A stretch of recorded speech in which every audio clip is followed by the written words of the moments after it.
নমস্কার। বেশ টাইমে আজকে আপনাদের গতকাল আইএসএলে কলকাতার দুটো টিমের খেলা ছিল। একটা মহামেডান ইন্টারকাশি, যেটা মহামেডান 1 গোলে পরাজিত হয়েছে। ইন্টারকাশি খুব ভালো ফুটবল খেলছিল, যোগ্য টিম হিসেবে ইন্টারকাশি জিতেছে। তারপরের খেলা যেহেতু অধিক রাত হয়ে গেছিলো, মানে অনেক রাত হয়ে গেছিলো, আর কালকে ভিডিও করা হয়নি। তারপরে পরবর্তী খেলা 7:30 থেকে যুবভারতী ক্রীড়াঙ্গনে কালকে পাঞ্জাব এফসি ভার্সেস মোহনবাগানের খেলা ছিল। কালকে মোহনবাগান টিমটা এতটাই মানে ডিসব্যালেন্স হয়ে যাচ্ছিলো, বিশেষ করে ডিফেন্স লাইন, তার মধ্যে স্টপারটা চোট হয়ে যাওয়ার পর ও ডিফেন্স লাইনটা পুরো দাঁড়াতে পারছিল না। এমন একটা পরিস্থিতি হচ্ছিল, যখন তখন মনে হচ্ছে গোল খেয়ে যাবে। একবার গোল খেয়ে ফার্স্ট হাফে হারছিল, তারপরে গোলটা শোধ হয়ে গেল, তারপরে আবার গোল খেয়ে গেছে। এইভাবে খেলাটা চলছিল, খুব আপ অ্যান্ড ডাউনও হয়নি। কালকে মোহনবাগান যোগ্য টিম হিসাবে যে যোগ্যতা নিয়ে খেলে বা যেই টিম, সেই টিমের একদম ভারসাম্য বজায় ছিল না। হাফ লাইন থেকে পুরো অ্যাটাকটা উঠছিল, একদম মোহনবাগান বক্স অবধি চলে যাচ্ছিল। কেউ ব্লকার সেইভাবে ব্লকিং করতে পারেনি।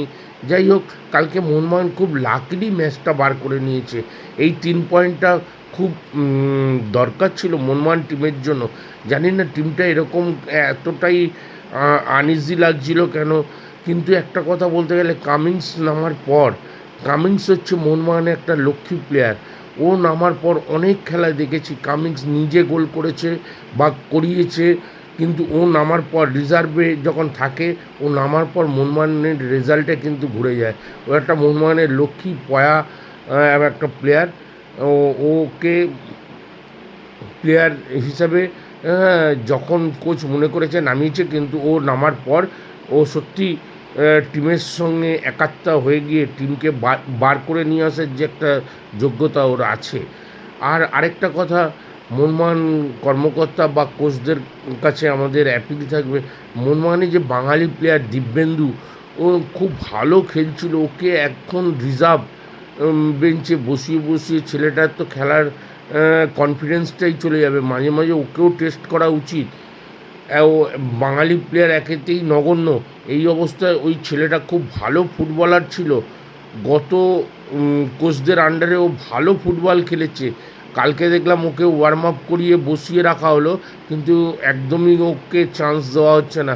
এই জায়গাটা একটু প্রয়োজন আছে এইসব ছেলেগুলোকে ভালো করে ম্যাচ টেম্পারমেন্টের মধ্যে রাখার, কারণ এরাই পরবর্তী টাইমে মোহনবাগানকে নেতৃত্ব দেবে। ও সত্যি খুব ভালো প্লেয়ার, যে এর আগের বছরগুলো ও এত ভালো ফুটবল খেলেছে। কালকে দেখলাম ওকে সাইড লাইনে ওয়ার্ম আপ করিয়ে বসিয়ে দেওয়া হলো, কিন্তু এইসব ছেলেগুলোকে খেলানো উচিত। যাই হোক, আজকে আমাদের ভিডিওটা মোহনবাগান কালকে জয়লাভ করেছে, এটাই আনন্দ। এই 3 পয়েন্টটা খুব মূল্যবান 3 পয়েন্ট। কালকে কখনো মনে হচ্ছে পাঞ্জাব এফসির কাছে মনে হয় মোহনবাগান হেরে যাবে বা ড্র হবে খেলাটা। তার মধ্যে এই কামিন্সের ফ্রিকিক থেকে যে গোলটা, সত্যি ওই গোল থেকে একটা অক্সিজেন পাওয়া গেছে। আজকে আমার ভিডিওটা এখানেই শেষ করলাম। যদি আমার ভিডিওটা ভালো লাগে, অবশ্যই লাইক করবেন, শেয়ার করবেন, কমেন্ট করবেন, আমাদের সঙ্গে থাকবেন। ধন্যবাদ, নমস্কার।